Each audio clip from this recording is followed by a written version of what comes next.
केदार बाबा channel production. Kedar बाबा channel production.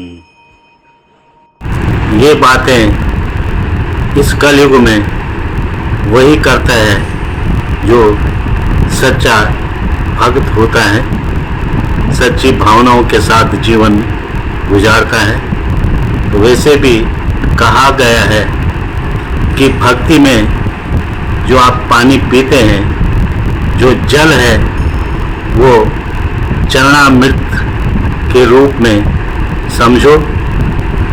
भक्ति में जो पेट की आग है, पेट की भूख है, उसको आप व्रत समझो। भक्ति में भूख के बाद जो आप भोजन करते हैं, उसको प्रसाद समझो।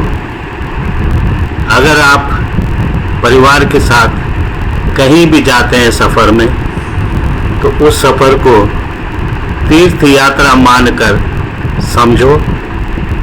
अगर आप किसी महफिल में जाते हैं, कुछ सुनते हैं, गीत सुनते हैं, संगीत सुनते हैं, तो उसको कीर्तन समझो। जिस घर में आप रहते हैं, उस घर को ही आप मंदिर समझो। भक्ति में जो भी कार्य आप करते हैं, उसको आप अपना कर्म समझो। भक्ति में जीवन में जो भी आप क्रियाकलाप करते हैं, उसको सेवा समझो। और जब भक्ति मन के अंदर समा जाए, तो वो मानव बन जाती है। इसीलिए इंसान मानव के अंदर ही है, मानव के अंदर ही होती है, इसलिए वो मानव बन जाती है। प्रणाम, नमस्कार, जय बाबा केदार तिरोई आधार। आपका हार्दिक स्वागत, हार्दिक अभिनंदन केदार बाबा चैनल प्रोडक्शन की तरफ से भी आपको मैं हार्दिक नमन कर रहा हूँ। आज मेरा विषय पिता और पुत्र के बारे में दो शब्द आपसे वार्तालाप के माध्यम से कहना चाहता हूँ। जो मन में है उसकी दो चार लाइनें मैं आपको बता रहा हूँ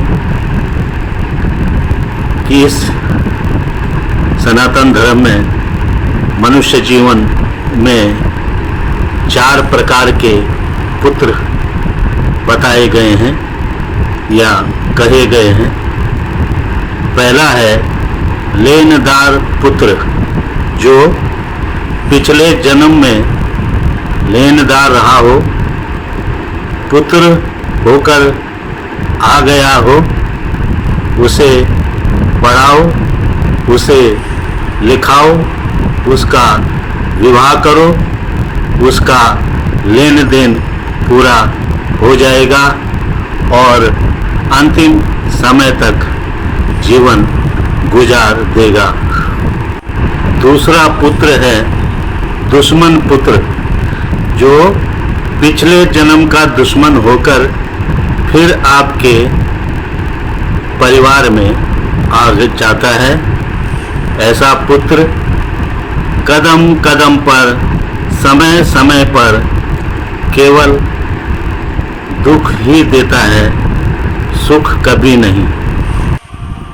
तीसरा पुत्र, उसको उदासीन पुत्र कहा गया है, जो उदासीन रहकर ना तो माता पिता को सुख देता है, ना ही दुख देता है, बस कहने को ही एक पुत्र होता है।